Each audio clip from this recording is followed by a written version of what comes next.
parfois sous ses formes les plus violentes, non seulement dans plusieurs pays européens, mais également en France, terre des droits de l'homme, au point que certains de nos concitoyens, craignant pour leur vie ou celle de leurs enfants, en viennent à quitter leur quartier, leur ville, voire leur pays, la France, parce que leur judaïté en fait des cibles. Excusez-moi, mais j'ai un peu froid, alors c'est pas.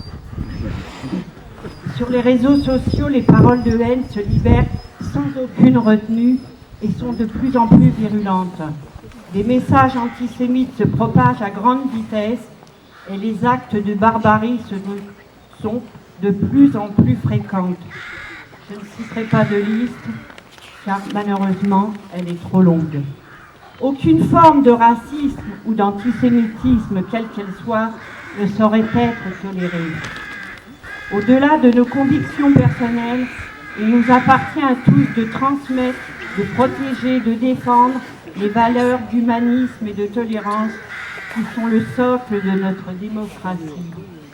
Même aux heures les plus sombres de la France, lorsque le régime de Vichy bafouait nos idéaux, se rendant complice de la barbarie nazie, lorsque des Français collaboraient avec l'ennemi, quand la majorité des États gardaient le silence, des personnes non juives suivirent un autre chemin et aidèrent ceux qui étaient pourchassés pour le seul crime d'être nés juifs. Aujourd'hui, comme hier, des hommes et des femmes ont incarné pour leur prochain l'espérance et le respect de la dignité humaine.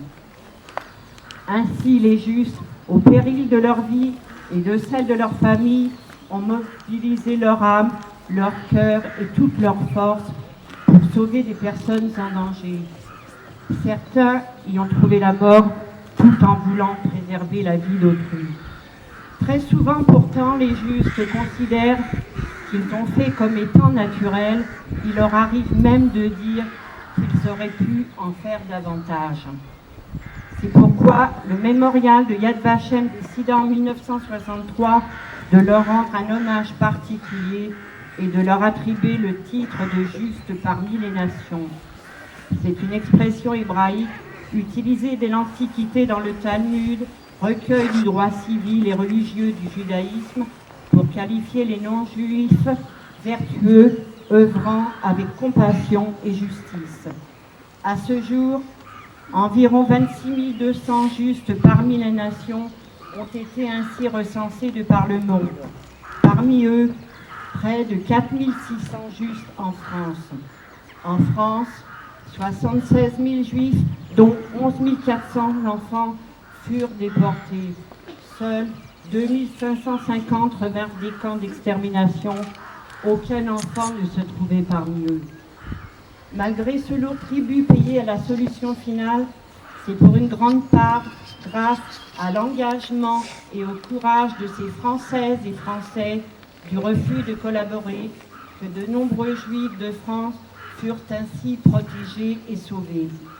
Les actions directes et courageuses de cette armée du cœur et de bras ouverts démontrent que les héros ne sont pas uniquement ceux des grandes batailles, mais qu'il y a eu des gens qui, au péril de leur vie et sans rien demander en retour, surent résister et tendre la main à ceux qui étaient persécutés pour le seul crime d'être nés juifs. Ils ont été l'honneur de la France et nous sommes fiers de rendre aujourd'hui hommage à ces héros anonymes. Émilienne et Robert Villiers, vous êtes ces héros. Vous avez bravé tous les périls et n'avez écouté que ce que vous dictait votre conscience. L'esprit de résistance qui vous animait alors était le même que celui manifesté par ceux qui, trop rares, ont rejoint le maquis et lutté contre l'ennemi les armes à la main. Nous portons témoignage non seulement du devoir, mais aussi du droit à la mémoire, afin que les générations futures, averties du danger, de l'intolérance, du racisme et de l'antisémitisme et du négationnisme. Concernant le négationnisme, je vais vous citer une phrase d'Elie Wiesel. Ceux qui nient la Shoah commettent le plus grand des affronts que les êtres humains puissent infliger aux autres, prétendre que les douleurs atroces dont ils ont souffert n'étaient qu'illusions. Malheureusement, les négationnistes, il y en a encore beaucoup et il y en aura toujours.